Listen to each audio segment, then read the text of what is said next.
Rather large, welcome back to Kossi's Arsenal podcast. My name is Kossi. Good morning, good afternoon, good evening, wherever you are in all parts of the world. Welcome back to the channel. Welcome back to a brand new video. We are diving into Arsenal, Manchester United. I'm going to give you the team news. Of course, we do have a couple of injuries. We do have a couple of players that have to be assessed before we can confirm they're in the team. My starting 11, of course, we've done the combined 11, and a couple of people are fuming in the comment section because I've given Man United so many players in that one. Make sure you check it out. But I'm going to say this, guys. The combined 11, I've just tried to go with my best opinion. But in this one, we're going to be diving into the starting 11 that Arsenal should start or should field against Man United. We will be diving into the team news on both sides, just like I said, and also my prediction, because it is a very interesting fixture. I've already said this, that in every campaign, there are a few games I mark on my calendar. Arsenal, Man United, home and away. Arsenal, Liverpool, home and away. Arsenal, Chelsea, home and away. Arsenal, Manchester City, home and away. Arsenal, Spurs, home and away. Those are the fixtures I always mark on my calendar. And I don't know how I'm going to select my FPL team this weekend, but trust me, it is going to be very, very difficult. Hit the like button for me. Let's get this video to 1,000 likes. And also in the comment section, your predictions. Who is going to win this one? What do you think about this game? Where does it end? Now, according to Opsa, that is the official Premier League statistics company, they have given Man United a 37% winning probability. Arsenal have a 36% winning probability, and the draw is around 27%. Like, I don't think they are wrong. It smells a draw. It smells a draw all over it. I don't think a draw is written all over it, but it smells an absolute draw. Look, we've gone to Man United a couple of times. In the last 15 times we've gone there, we've actually won only one time.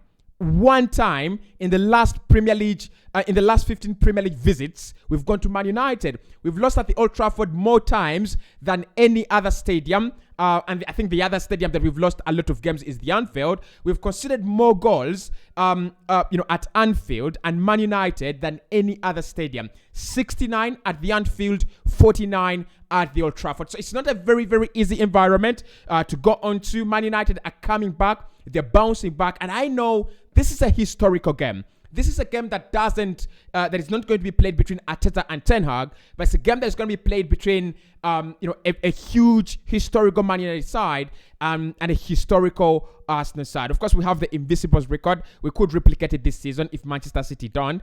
I really don't want them to, honestly. So, tough fixture, difficult fixture. But this is my prediction. This season, I've decided I will give my predictions early in the video so that we can remember them as I do my predictions.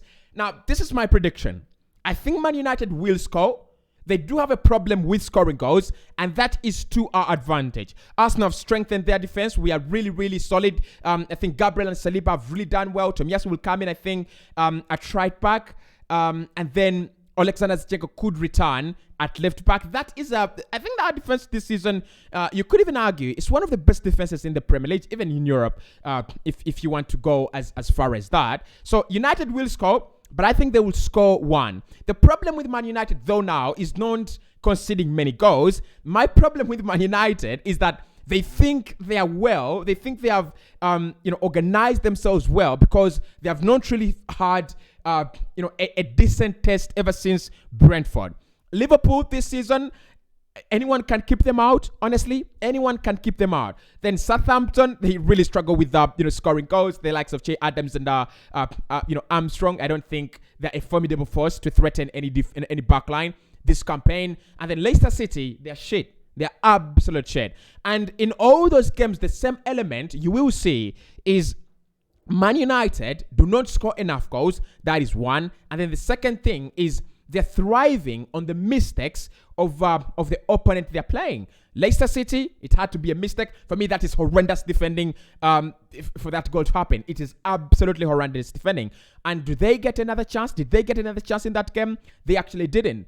Southampton, how many chances did they have? They had one. They buried it. I think, it's a very, very good move. It's good football, but that is it. Liverpool is pure mistakes. It's pure mistakes. You cannot defend like that. You cannot stand like that. Virgil van Dijk, and it just poses a lot of questions in his defending. So for me, United, however much they're coming into this game, winning 3 out of the last 3, I'm literally not scared of them. I'm not scared of them. I don't think they are there yet. They have Casemiro now. They have Anthony now. They've done well in the transfer window, although they have brought in their players late. But that doesn't massively improve them, especially for this particular fixture. On the other side, Arsenal 5 games in the last 5.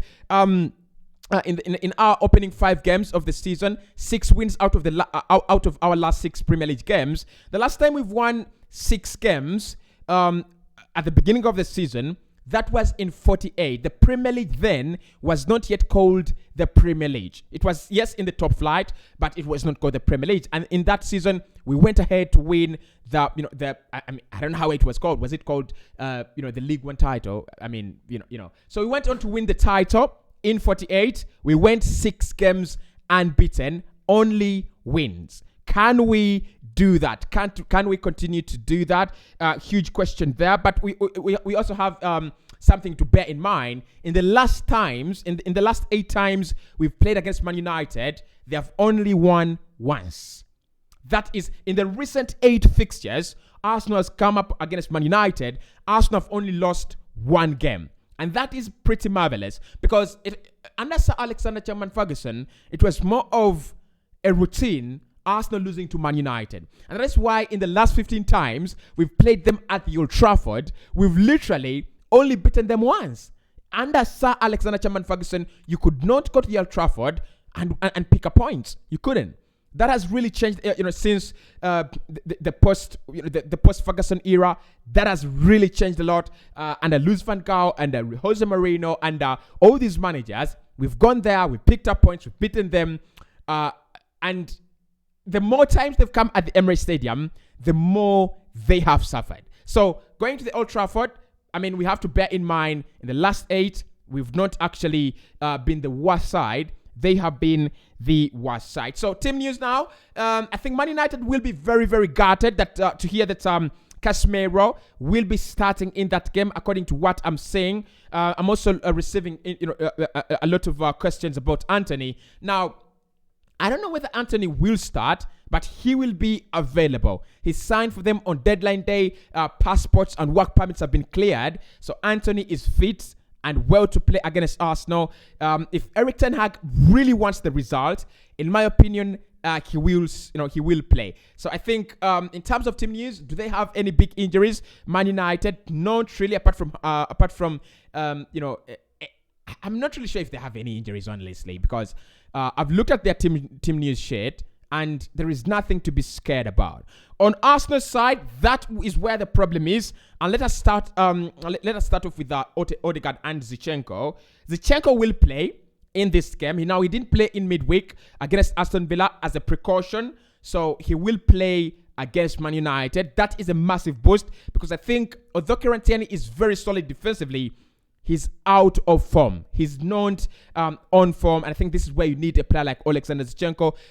Given the fact that you want to suffocate the midfield, given the fact that you want to take the ball to Man United all the time, you want to suffocate them, you want to be dominant, Zinchenko is going to be very, very much needed. Odegaard as well, according to Mikel Arteta, trained very well yesterday. We are still trying to see how he's going to train today. And anything that happens, I will let you know. But Odegaard and Alexander Zinchenko are highly likely to feature in that game at the Old Trafford. Thomas Partey and Mohamed Elneny. Partey is going to be out for weeks. This is where it becomes ugly. Partey is out for weeks. Mohamed Elneny is out for months. So Albert Sambi-Lokonga is the defensive midfielder available. And this is not in a bad way. I think he really played quite well against Aston Villa. But Villa are not a match. And if Casemiro starts and we start Albert Sambi-Lokonga, it's going to be a huge difference in quality. So let's get into my starting lineup right about now. Look, this is not the combined 11. This is my starting lineup for Arsenal. So don't get scared. In goal, Ramsdale. Honestly, I think he has put in some performance in this campaign. But this is the ultimate test. Man United is where these are the kind of games that are going to test our resolve until when Thomas Partey comes back, until when Mohamed Elneny comes back. That is one first and foremost. But winning 5 games out of 5, we are going into every fixture first and foremost under panic. Can we win another game? And that is actually going to affect us and the players and their confidence. But also, this is a game that is now going to, it is at that level where every player, every department of this Arsenal side is going to be tested. Is going to go under scrutiny. And Aaron Ramsdale, every mistake in him, it should not come on Sunday. It should not appear. If he dares to make those mistakes, we will drop points. We will lose that game. So Ramsdale, I'm gonna trust him. I do trust him. He had a slight knock. That is in the Aston Villa game. But according to Mikel Arteta, he's fine. He was training very well, and we expect him. Odegaard had a bruise, so I think Ramsdale, Zinchenko, and Odegaard are very, very available. So Ramsdale in goal, number 1 for England, number 1 for Arsenal. Let's go for right back. I thought about Ben, but according to some rumors, Ben White did not train with the club yesterday. Now he came off the pitch early. That is in the Aston Villa game. I think he had a knock as well. But whether Ben is fit or not, Tomiyasu is the guy to play there. Now we don't know. We do not know who is going to feature for Manchester United. Is it Anthony? Is it Elanga? If it's Elanga, then I'm absolutely fine with Ben White. But if it's Anthony, then it has to be Tomiyasu. But then you don't get prior information on who's going to start for your opponents because the lineups come out at the same time, strictly an hour before the game. So we have to predict, we have to foresee the future, and that's why Tomiyasu for me starts ahead of Ben White at right back. Tomiyasu must start. Defensively solid, and it's going to provide some kind of, not really kind of, but it's going to provide some threat going forward. And that means that Tyrell Malacia will not have all that freedom to bomb forward and create lots of problems for Arsenal, right? So I think Tomiyasu should be the guy, starting at right back. Of course, at left back, it is Alexander Zinchenko. Now, Tierney played against Aston Villa, didn't play well. It is not a reason to drop him though, because the likes of Saka have also not started off very well. And it has not been a reason for me to drop them. So I'm not dropping Kieran Tierney because he's playing poorly. I'm dropping him because Alexander Zinchenko is better and he understands the system Mikel Arteta is trying to create in this Arsenal side better. And I also think this game is going to be won in midfield. It is not going to be won by who has the best defense. I mean, it could be in such instances you've seen mistakes, winning games. For example, last campaign 3-2 against Man United, they were horrendous. They were absolutely horrific. But we dropped points against them, and actually they beat us at the Old Trafford 3-2. A penalty by Martin Odegaard, poor defensive errors by Nuno Tavares. So look, it could be won by mistakes, but Alexander Zinchenko is less prone to a mistake right now as compared to Kieran Tierney, because Tierney is actually not on form. So for me, Alex starts there. I think he will do very, very well at left back, also joining in the midfield to help out Albert Sambi-Lokonga. It must be Alexander Zinchenko bombing forward to help Lokonga, and then Xhaka dropping deep as well to help out Lokonga. So it's going to be, in possession, it could be a 3-4-3 formation, something that I really, really like. Centre back Gabriel Magalhaes. Look, I was watching Robbie on Sky and literally said right now the centre back pairing that is considered one of the best in Europe is Saliba and Gabriel. And I cannot disagree, guys.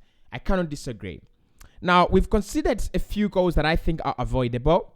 And I've already spoken about that in my reaction. And I've said it on Sunday, if we make a mistake. Can we stop?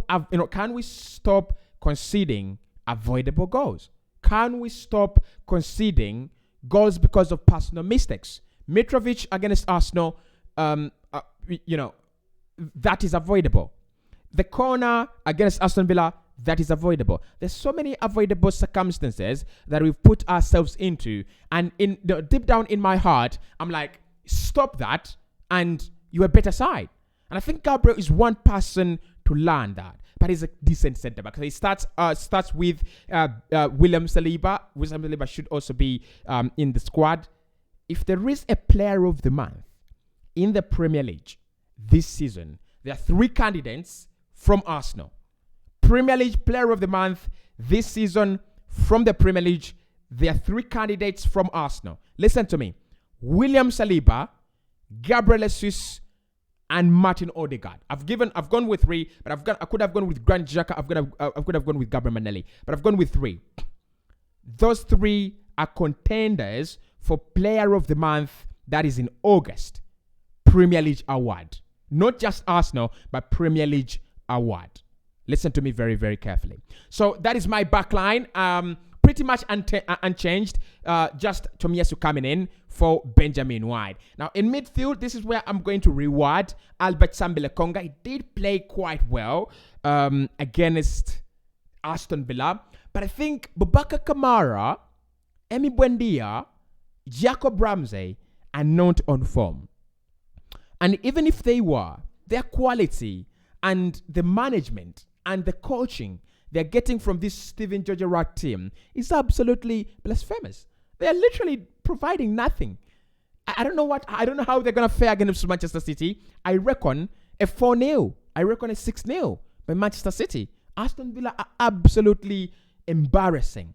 So I'm not really going to compare that performance to what Lokonga has to put in against Man United. These are my 3 points of advice to Lokonga.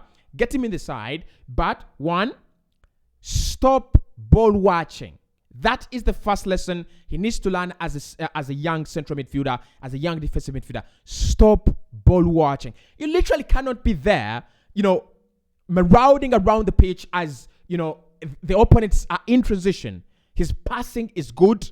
His ball distribution is good. But winning the ball back, he's literally, he keeps on ball watching. You're a defensive midfielder. You're playing in that pivot. Your role is to win the ball back and then, cause transitions.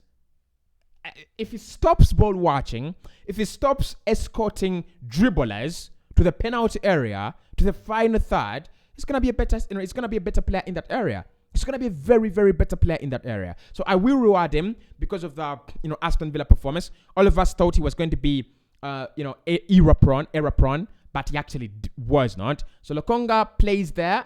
Lokonga plays there in that pivot. Yeah, let's go with Lokonga. I was thinking about Xhaka as a midfield base, but let's go with Albert Sambi-Lokonga. Let us go with Granit Xhaka as well to the left. Xhaka this season, 5 games in, 5 superb performances. 5 superb performances. This is coming from a guy who doesn't rate Xhaka at all. In the last 5 years, one of my concerns whenever we played a game, in every single game we played in, has been, is Xhaka starting? Oh my God, why does he start every game? He was a player who was offering nothing to this Arsenal side, honestly. As a central midfielder, he was offering nothing. And what Mikel Arteta has done, he has created a special place for Xhaka in the team. And he has pushed him a little bit forward. And he's done very well. And Xhaka has responded very, very well. So, Xhaka for me, he starts. Not Fabio Vieira. Give me a break. So, Xhaka starts ahead of Fabio Vieira. And this is a kind of fixture that Xhaka loves. By the way, Xhaka loves the heat against Man United. Last campaign at the Emirates Stadium, United were trying to crawl their way back into the game. And Xhaka with a splendid hit to take the game away from Man United. I think he has either scored 2 or 3 goals outside the penalty area against Man United. So he loves a hit against Manchester United. So I will give him that. But also this season, I'm really impressed by him. Really, really impressed by him. I'll say that with a smile on my face. Martin Odegaard should start as well. He's my number 10. He's the creative midfielder. And I think this, let me tell you, this game is going to have little to do with Martin Odegaard. Now, I love him. And I know he's a very, very good player. And I know what he can cause in terms of problems. But this game is going to have very little to do with Martin Odegaard. It's simple as this. You have the likes of Lisandro Martinez and Casemiro. They will literally put Odegaard out of the game. But the advantage with Martin Odegaard and the advantage with Gabriel Jesus is as you try to put them out of the game, they're unstoppable. That is one of the reasons. But also, their work rate will allow other players, will allow spaces for players like Saka and Gabriel Martinelli. When I get to those two players, I'm going to tell you why our win depends on Saka and Gabriel Martinelli. So for me, Odegaard, look, if he makes an assist, I will be happy. But if he doesn't, I'm looking at the other aspects of his game. Can he impact a game without scoring? That's it. Can he impact the game without scoring? It's not about, creating an assist and scoring all the time. Can he work the channels, but then just pass through them so that he leaves a lot of space for Saka, Jesus, and Martinelli to drop into, and the likes of Xhaka? That is what I want him to do, because Varane is susceptible to a bad game, to a poor performance if he meets a very good attack line.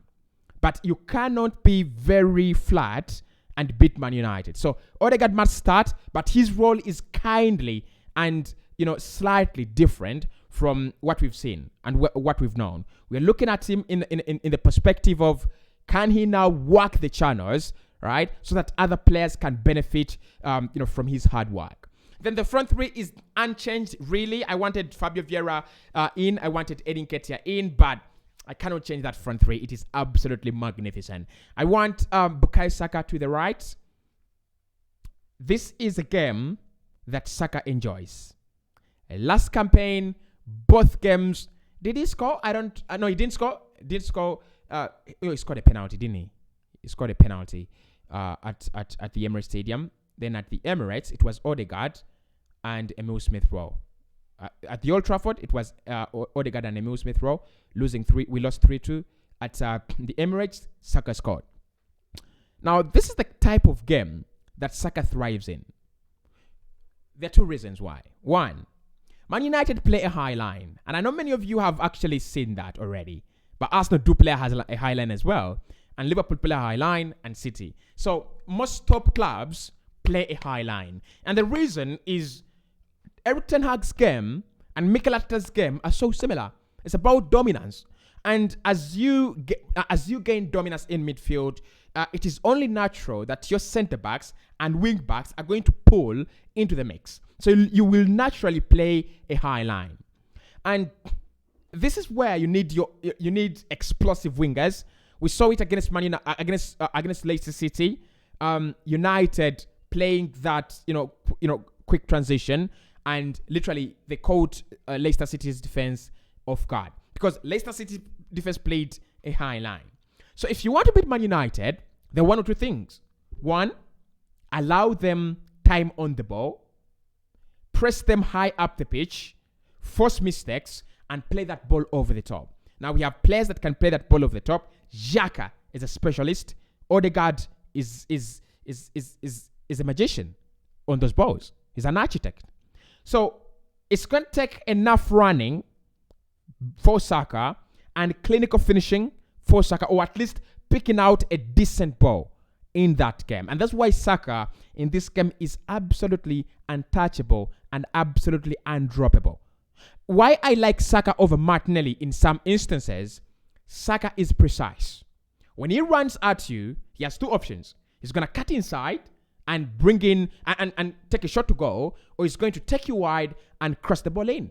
That's it. Gabriel Martinelli will throw a lot of scissors, try to do a couple of nutmegs, and that takes a lot of time, and that draws enough time for players to come back. in the penalty area. And that's why I think Saka wins this game for us. If there is any chance of winning it, it is Bukayo Saka.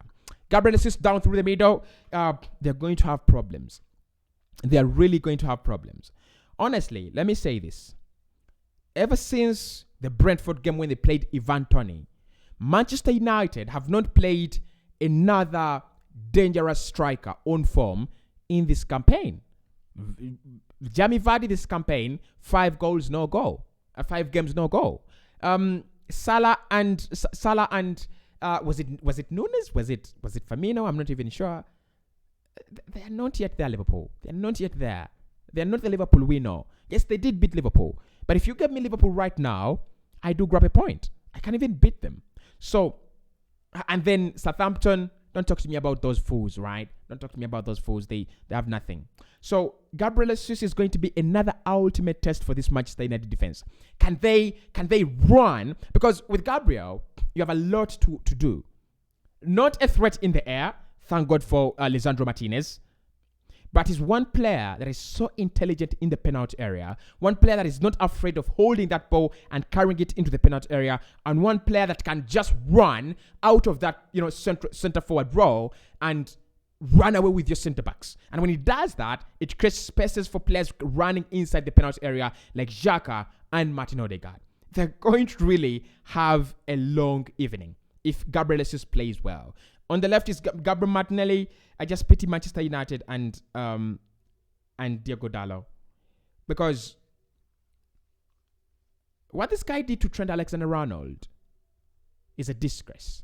There are times when I look at Gabriel Martinelli taking on fullbacks, and in my mind, I'm like, can't you stop it? Can't you just give the guy a break? He's so talented. He's so gifted.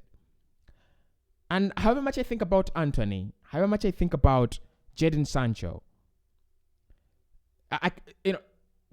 it doesn't help but escape my mind that in this Premier League season, Gabriel Martinelli will perform better than Anthony and Jadon Sancho. He's so focused. He's so committed. He's not afraid of throwing himself into challenges, and he makes things happen. That is one part of the game that is going to affect Arsenal's season. He makes things happen. The shot against Leicester, that goal against Aston Villa, the shot against the corner against Fulham, is just about that.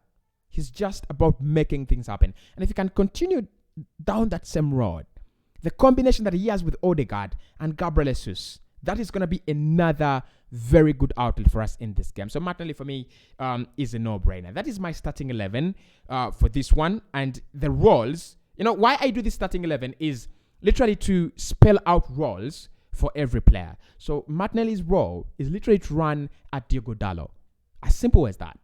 If we can give Diogo Dalot a lot of our time, keep him busy, that means Diogo Dalot will not be joining the midfield. And that means, they cannot create overloads, in midfield against us. And then Bukayo Saka, we know, he's literally a bully. He's literally, that kind of guy that you want in such games. Now, I've predicted this one on 90 more. And I've been attacked already in the comment section on Courses Arsenal podcast. I share the audience. But I'm going to say this. I predicted this one as a Manchester United win. Because they're at the Old Trafford. But on Courses Arsenal podcast, I would love to go with something very different. I'm going to say it smells a draw. But the better side can win it. We are lacking only one player, and that is a defensive midfielder, right? It doesn't stop us from being dangerous. It doesn't stop us from being deadly.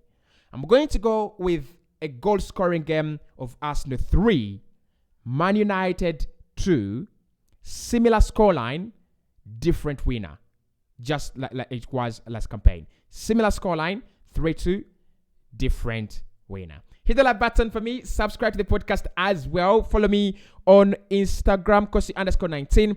Every game, every match reaction. You will find it on YouTube on 90 more, right? 90 more is the place for you to be every after a Premier League game, every after a Europa League game, every after a Champions League game, because we'll be doing our match reactions there. So make sure you tune in. This weekend, of course, we start off with Everton, Liverpool. We do have a couple of games. Manchester City take on Aston Villa. Chelsea do have a game as well against West Ham. So every reaction on 90 more. When you do not see me on Costa's Arsenal podcast, it is definitely 90 more. See you soon.